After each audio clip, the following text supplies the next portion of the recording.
Buenas, nosotros somos el grupo número 2. Vamos a hablar sobre el citoplasma celular.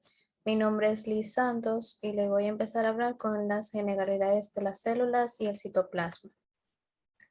Las células son las unidades estructurales funcionales de todo ser vivo. Desarrollan los procesos que normalmente asociamos con las actividades diarias de los organismos, que son la protección, la ingestión, la digestión, la absorción de metabolismo, eliminación de residuos, movimiento y reproducción en la muerte. La actividad o función especializada de una célula puede ser un reflejo no solo de la presencia de una gran cantidad de componentes estructural específico que realiza la actividad, sino también de la forma de la célula, su organización con respecto a otras células similares y sus productos. La célula puede dividirse en dos compartimientos principales, que es el citoplasma y el núcleo. El citoplasma es el interior de la célula entre el núcleo y la membrana plasmática. Aquí se encuentra la maquinaria de producción y mantenimiento de la célula. Y en el interior, con un material gelatinoso, contiene orgánulos, citoesqueleto y matriz citoplasmática. Consiste en una variedad de solutos, moléculas orgánicas, hidrato de carbono, lípidos, proteína, ácido ribonucleico. La principal función del citoplasma es mantener los orgánulos celulares y permitir su movimiento. El núcleo es el orgánulo membranoso y más grande dentro de la célula. Contiene un genoma junto con las enzimas necesarias para la replicación del ADN y la transcripción del ARN. Es decir, que contiene todos los cromosomas de la misma, los cuales codifican el material genético. Los orgánulos se describen en membranosos o no membranosos. Los orgánulos membranosos son un conjunto de membrana plasmática que separan el ambiente interno del orgánulo del citoplasma. Las membranas de los orgánulos membranosos adoptan unas formas vesiculares, tubulares y otros patrones estructurales en el citoplasma. Algunos orgánulos membranosos incluyen la membrana plasmática. Es una estructura lipídica de capa doble. Está compuesta principalmente por moléculas fosfolípidos, colesterol y proteína. Por una capa de lípidos anfipáticos, que son la hidrofoba, que no tiene afinidad por el agua, y la hidrofoba, que las cadenas de los ácidos grasos de las moléculas lípidas se enfrentan entre sí formando la hidrofoba, es decir, que no tiene afinidad por el agua. Por dos proteínas que son las proteínas integrales de membrana y las proteínas periféricas adheridas a su superficie. Los microdominios de la membrana plasmática, conocidos como balsas lipídicas, controlan el movimiento y la distribución de las proteínas dentro de la bicapa lipídica. Las balsas lipídicas existen dos tipos, que es la balsa lipídica planas, que contienen una familia de proteínas conocidas como flotilinas, que son marcadores moleculares. Las balsas caveolares o caveolas, estas proteínas tienen la capacidad de unirse al colesterol. Procesos de señalización. Es el proceso por el cual las células reciben, procesan y transmiten los estímulos extracelulares para regular sus propias respuestas fisiológicas. Una sola célula puede recibir muchas señales diferentes al mismo tiempo y necesita integrar toda la información en un plan de acción unificado. La mayoría de las moléculas que participan en la señalización celular son sustancias químicas como las hormonas, neurotransmisores y factores de crecimiento que se unen a proteínas específicas llamadas receptores, las moléculas de señalización, sobre la célula o dentro de las células. Las vías de transducción de señales son mecanismos mediante los cuales las células responden al ambiente externo. Transporte de membrana y transporte vesicular.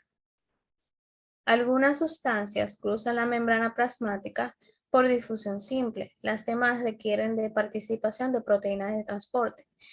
Las proteínas transportadoras que transfieren moléculas hidrosolubles pequeñas Son altamente selectivas, con frecuencia solo transportan un tipo de molécula. Y las proteínas de canal también transfieren moléculas hidrosolubles pequeñas. Por lo general, los conductos están formados por proteínas transmembrana que crean conductos hidrofílicos a través de la membrana plasmática. El mecanismo principal por el cual las moléculas grandes ingresan, abandonan y se desplazan dentro de las células se denomina rotación vesicular.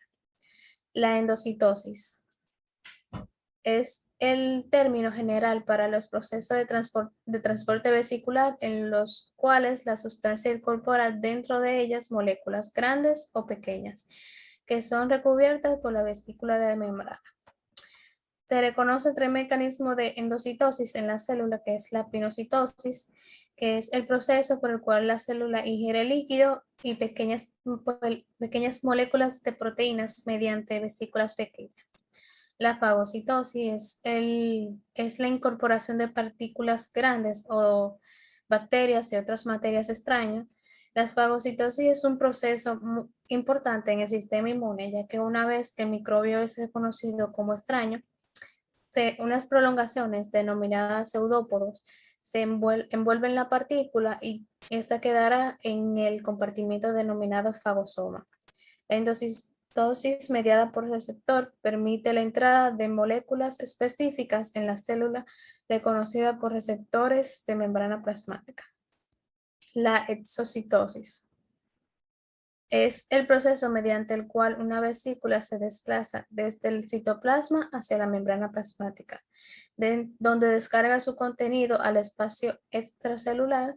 Existen dos vías generales, que son las vías constitutivas. Las sustancias designadas para la exportación se envían en forma continua hacia la membrana plasmática de la vesícula de transporte. La vía de secreción regulada es el proceso de células especializadas en la concentración de proteínas de secreción y almacenan temporalmente en vesículas secretoras dentro del citoplasma. Para que se reproduzca la secreción debe activarse un estímulo hormonal o nervioso. Endosoma. Son compartimientos membranosos que presentan una forma irregular, a veces forman túbulos membranosos relacionados con todas las vías endocíticas escritas anteriormente. Tipos de endosomas: del endosoma temprano se forma con la vesícula endocíticas, pueden encontrarse en el citoplasma más periférico. Poseen un pH de 6,2 a 6,5. Su función principal, la función principal del endosoma temprano es clasificar y reciclar proteínas que han sido incorporadas mediante procesos endofísicos. El endosoma tardío se forma con fragmentos de endosomas tempranos o endosomas de migración. Suele posicionarse cerca del aparato de Golgi y el núcleo. Tiene membranas internas con aspecto de cebolla. Su pH es de un promedio de 5,5. Hay dos modelos para explicar el origen y la formación de compartimientos endosómicos en la célula. Es el modelo de compartimiento estable, que describe a los endosomas temprano y tardío como orgánulos celulares estables conectados mediante el transporte vesicular con el ambiente externo de la célula y el aparato de Golgi. El modelo madurativo, que se forma a partir de las vesículas endocíticas que se originan en la membrana plasmática. Ya lo dejo con mi compañera que le seguirá explicando. Buenas, mi nombre es Betsy Manuela Gómez Morel y le voy a estar hablando sobre el lisosoma. El lisosoma son orgánulos digestivos descubiertos solo después de haber usado procedimiento histoquímico para detectar enzimas lisosómicas. Las células contienen alrededor de 40 lisosomas hidrolíticas en su interior, por lo que constituye un sistema digestivo intracelular capaz de desbordar materiales originados tanto dentro como fuera de la célula. Pueden existir dos tipos de lisosomas, pueden ser primarios y secundarios. También producen la autólisis celular, que es una degradación de célula por enzimas propias. Se ha identificado muchos trastornos genéticos en personas con mutaciones en un gen codificador de proteínas lisosómicas. Estas enfermedades se denominan enfermedades por almacenamiento lisosómicos y se caracterizan por lisosomas disfuncionales. Degradación mediana por proteasomas. El proteasomas es un complejo multiproteico grande y muy conservador, cuya función principal es la degradación enzimática de proteínas. Este mecanismo de degradación involucra marca proteínas destinadas a la destrucción con una cadena de polioquitinas, que son pequeñas cantidades de proteínas, y su consecuente degradación en un complejo proteasómicos con la liberación de las células ubiquitinas reutilizables. Retículo endoplasmático rugoso. Participa en la síntesis de todas las proteínas que deben empacarse o trasladarse a la membrana plasmática o de la membrana de algún otro orgánulo. El citoplasma de una gran variedad de células que participan principalmente en la síntesis proteicas se tiñen de forma intensa con un colorante básico. La tinción basófila es causada por la presencia de ARN. La porción del citoplasma que se tiñe de un colorante básico se denomina ergatoplasma. El retículo organiza su membrana en regiones o dominios que realizan diferentes funciones. Cisternas recubiertas por ribosomas y túbulos más o menos rectos y a veces con ribosomas asociados. Las cisternas y los túbulos que poseen ribosomas asociados se denominan tradicionalmente como retículo endoplasmático rugoso, mientras que los túbulos sin ribosomas asociados se agrupan con retículo endoplasmático liso. La principal misión del retículo endoplasmático rugoso es la síntesis de proteína. Esta actividad es muy intensa en aquellas células que tienen por misión la secreción, pero también es importante para cualquier célula. Retículo endoplasmático liso. El retículo endoplasmático liso está compuesto por túbulos cortos de anatosomas que no son asociados con los ribosomas. Las células con gran cantidad de retículo endoplasmático liso pueden mostrar una eosinofila citoplasmática, bien definida cuando se observa con el microscopio óptico. El retículo endoplasmático liso es semejante al retículo endoplasmático rugoso en su estructura, pero carece de proteínas de acompañamiento ribosómico. El retículo endoplasmático liso es abundante en células que participan en el metabolismo de los lípidos, es decir, células que sintetizan ácidos grasos y fosfolípidos y proliferan en hepatolícitos cuando se estimula a los animales y con fármacos lipofílicos. El retículo endoplasmático liso es también desarrollado en células que sintetizan y secretan esteroides. El retículo endoplasmático liso está bien desarrollado en partículas en el hígado y contiene una gran variedad de enzimas desintoxicantes. El retículo endoplasmático liso también participa en el metabolismo de los lípidos y esteroides, el metabolismo de los glucógenos y la formación y el reciclaje de las membranas. El aparato de Golgi. Elabora proteínas y moléculas de lípidos para su uso en otros lugares dentro y fuera de las células. Las células secretoras que poseen un aparato de Golgi muy desarrollado normalmente exhiben una área clara rodeada por ergatoplasma. El aparato de Golgi participa en la modificación protraduccional y en la clasificación y el envasado de las proteínas. Las proteínas que llegan al aparato de Golgi se distribuyen a sitios intracelulares diferentes dentro de la vesícula de transporte. La mitocondria. Son los orgánulos celulares que generan la mayor parte de la energía química necesaria para activar las reacciones bioquímicas de las células. Las mitocondrias son abundantes en las células que generan y gastan gran cantidad de energía. La videomicroscopia confirma que la mitocondria puede tanto cambiar su ubicación como sufrir cambios temporales en su forma. Por lo tanto, puede compararse en general de energía móviles, ya que migran de una región a otra. La célula pasa a suministrar energía necesaria. Debido a que las mitocondrias generan un ATP, son más abundantes en las células que utilizan grandes cantidades de energía como las células musculares estiradas y las células involucradas en el transporte de líquidos y electrolitos. La mitocondria muestran variedad de forma, como son las esferas, bastones, filamentos largos y hasta hélices o celonoides. Todas las mitocondrias, a diferencia de otros orgánulos descritos, son anteriormente poseedor de membrana. La mitocondria decide si la célula vive o muere. Los estudios indican que la mitocondria percibe el estrés celular y son capaces de decir si la célula vive o muere mediante el inicio de los apoptosis, que son muertes de células programadas. La perioxoma. Son orgánulos estéricos pequeños, miden alrededor de 0.5 milímetros de diámetro, limitado por la membrana que contiene enzima oxidativa, en particular catalasas y otras periodoxas. Prácticamente todas las enzimas oxidativas producen periodo de hidrógeno como un producto de la reacción oxidativa. Las enzimas oxidativas son particularmente importantes en las células hepáticas, donde realizan varios procesos de desintoxicación. Los peroxisomas de los hepatocitos se encargan de desintoxicar el alcohol ingerido mediante su conversión de acetaldehído. Las proteínas contienen en la luz y en la membrana de los periodóceos se sintetizan en los ribosomas citoplasmáticos y se importan hacia el orgánulo.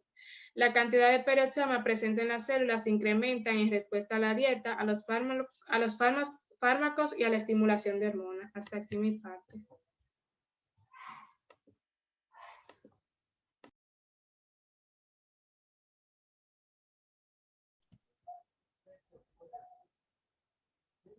Ya.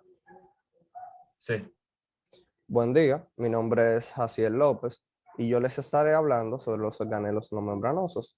Estos son los microtúbulos, filamentos y centriolos.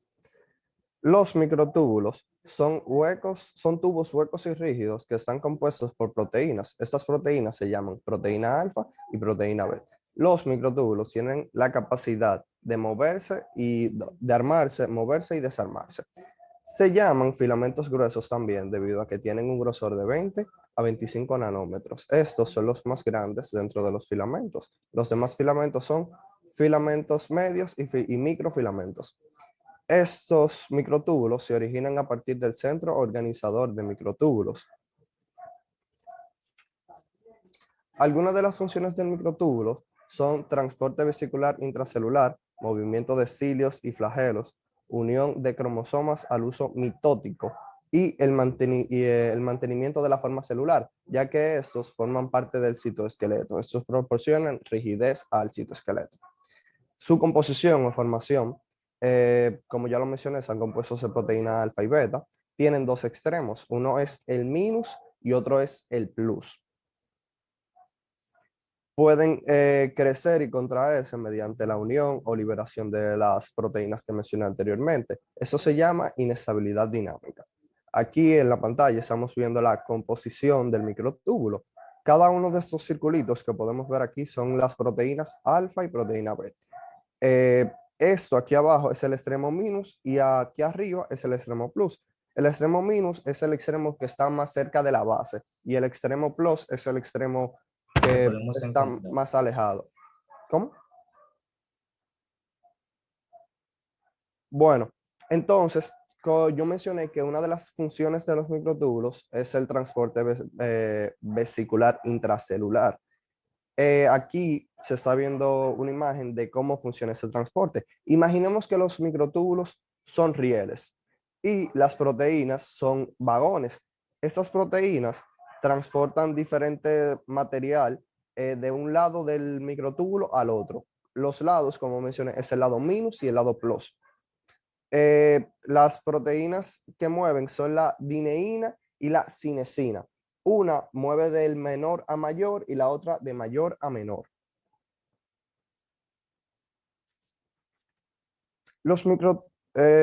Hasta aquí los microtúbulos. Entonces venimos ya a los filamentos. Los filamentos se dividen en dos, microfilamentos y filamentos intermedios. Primero les estaré hablando de los filamentos, de los microfilamentos.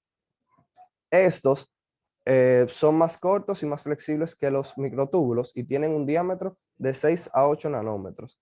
están formados por actina G y al formar fibras se llama actina F. Por eso lo podemos diferenciar por su nombre. Cuando oigamos actina G o actina F, sabemos que F es por fibras.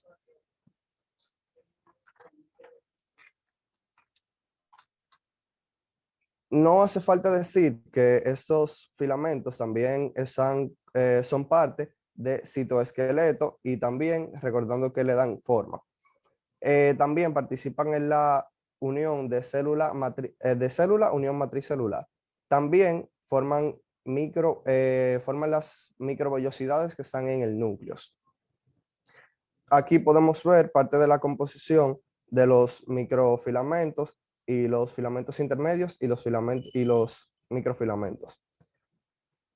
Los filamentos intermedios se llaman de esta manera porque ni son ni los más pequeños ni los más grandes. Los filamentos intermedios tienen un diámetro de 8 a 10 nanómetros.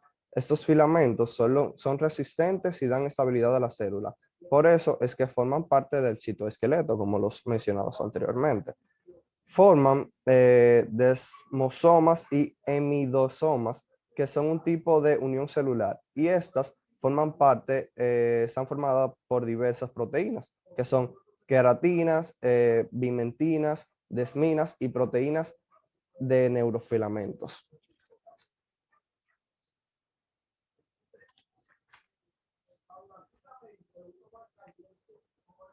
Aquí podemos ver las diferentes composiciones de los filamentos. Por aquí vemos el microfilamento, que está compuesto de actina, el intermedio, y podemos ver los microtúbulos. Vemos que el microtúbulo es el más grande, el intermedio, como su nombre lo indica, valga la redundancia, es el de tamaño intermedio, y el microfilamento es el más pequeño. Por último, les estaré hablando de los centriolos. Los centriolos son cilindros cortos que están formados por 9 tripletes de microtúbulos. Aquí en la imagen se pueden observar los microtúbulos en pares de 3. Bueno, pares no, en conjunto de 3. Entonces, cuando se juntan 9 de estos conjuntos, forman los centriolos. Los centriolos se encuentran junto con otras proteínas y van formando el centro organizador de microtúbulos. Estas proteínas con las que se juntan los microtúbulos van a servir como anclaje a los microtúbulos a toda esa estructura.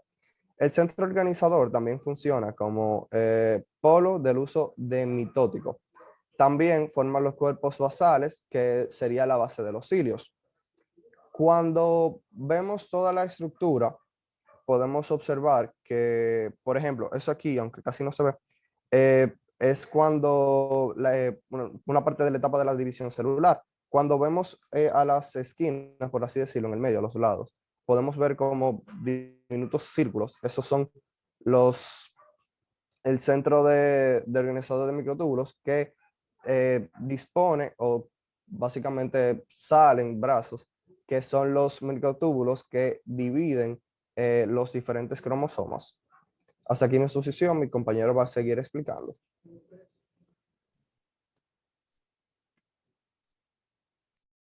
Muy buenas, mi nombre es Miguel Pimentel y yo le estaré hablando sobre la matriz citoplasmática.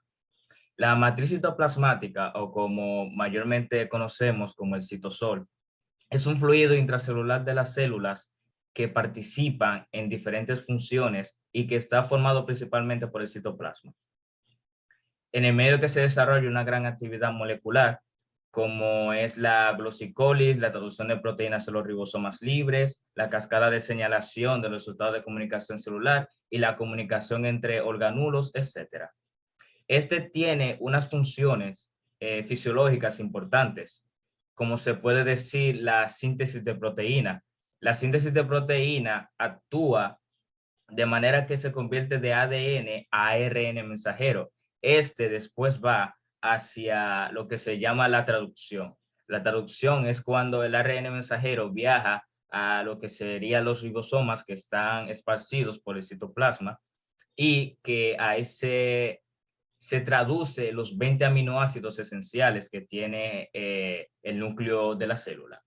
Después está la degradación de las proteínas. Este es muy importante ya que se utiliza para que al hacer la traducción de proteínas, tenga una mayor acción o síntesis, de forma que los 20 aminoácidos tengan sus proteínas completas y esenciales.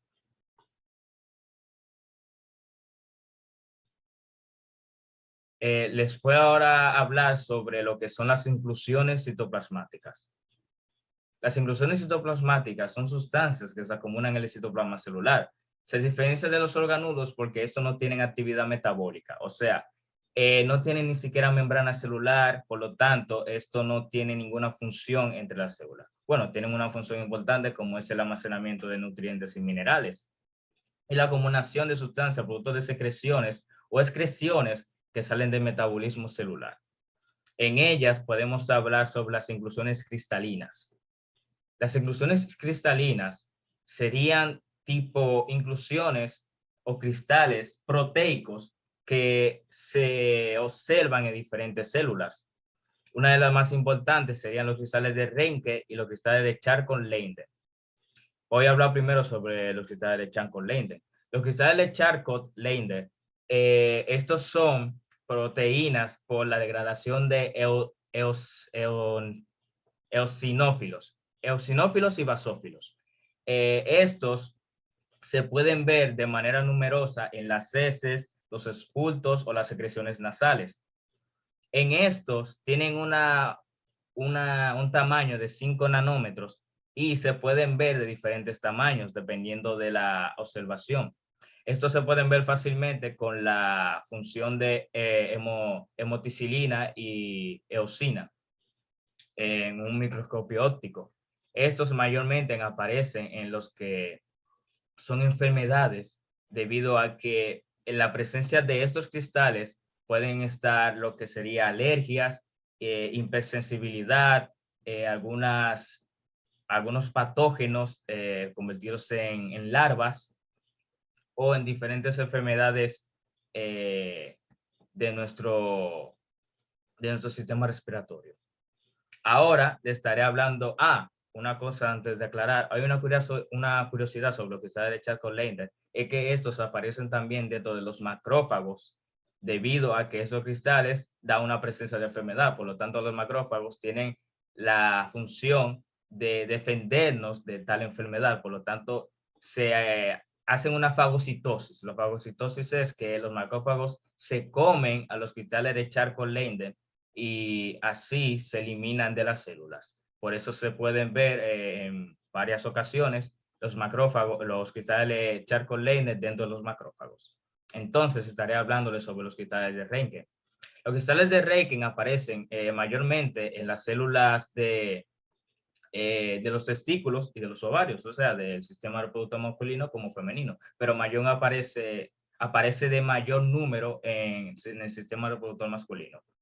Estos todavía no tienen una función adecuada, pero se dice que se ha visto mayormente en enfermedades como cáncer ovárico o cáncer testicular. Estos tienen como un tamaño, eso varía también de tamaño, algunos son largos, algunos son pequeños, de forma rectangular pequeña. Ahora les estaré hablando sobre las inclusiones hidrofóbicas. Las inclusiones hidrófobas. En estas inclusiones son sintetizados por la propia célula o bien son productos de desechos. Estas pueden ser inclusiones de glucógeno, de lípidos, pigmentos como la liposuccina, la hemoglobina y la hemosiderina. Les voy a hablar sobre el glucógeno, que es esta imagen de aquí, a la izquierda, la grande. En esta son los que almacenan la energía para la célula. Por eso se ponen con un pigmento de rosado debido a la hemoticilina y eosina. En estos, su función principal es el almacenamiento de energía para que cuando la célula necesite una energía extra, aparte de lo que da la mitocondria, el glucógeno puede participar debido a la degradación que se forma por del glucógeno. Después tenemos los lípidos, que esta imagen de abajo a la derecha, en el último. En estos lípidos son originados de los lípidos fosfarídicos B y A. Estos tienen una función debido a la traducción de ADN y ARN, ayuda a que las diferentes funciones de tal síntesis de proteínas lleven a un mayor alto éxito a través de esas traducciones. Después tenemos lo que son los pigmentos. Tenemos el que mayormente conocemos como es la hemoglobina. La hemoglobina son los nutrientes o las proteínas de los glóbulos rojos. Este hace que los glóbulos rojos tengan esa pigmentación rojiza que tiene. Este también puede acarrear a enfermedades, por ejemplo. Cuando nosotros tenemos una hemoglobina baja, eso significa indicios de anemia. Cuando tenemos una hemoglobina alta, eso puede indicar ataques del corazón o diferentes tapamientos a los vasos sanguíneos. También tenemos lo que es la lipoproxina. Este también se dice que es el pigmento de degradación. ¿Por qué? Porque aquí se origina lo que está en el músculo cardíaco y en el músculo liso. Cuando los vasos sanguíneos se degradan o se descomponen, lo que queda en esa descomposición es la lipoproxina. Por lo tanto, se le dice también los pigmentos de degradación o los pigmentos envejecientes, ya que son la última parte que queda después de la degradación de los vasos sanguíneos dañados. Por último, tenemos la hemosiderina. La hemosiderina son los pigmentos que quedan debido a que estos almacenan el hierro de nuestro cuerpo.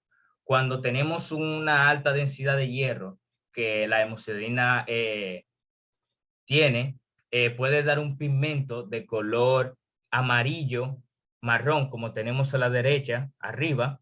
Abajo tenemos lo que es la hemoglobina y a la izquierda tenemos lo que es la lipoproxina, arriba a la izquierda.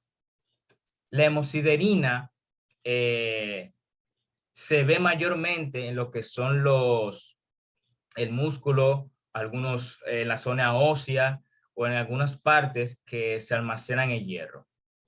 Una cosa es que el glucógeno se almacena mayormente en lo que es el hígado y en el músculo liso, pero en el último no tiene gran cantidad de glucógeno como lo tiene en el hígado. Los lípidos están en casi todas las células. La hemoglobina mayormente está en los glóbulos rojos o eritrocitos. La lipoproxina es debido al degradamiento de los vasos sanguíneos dañados, y la hemosiderina de los óseos cuando tiene un almacenamiento alto de hierro. Esto ha sido todo por hoy. Espero que hayan entendido todo el tema de nuestro grupo y tengan un buen día. Muchas gracias.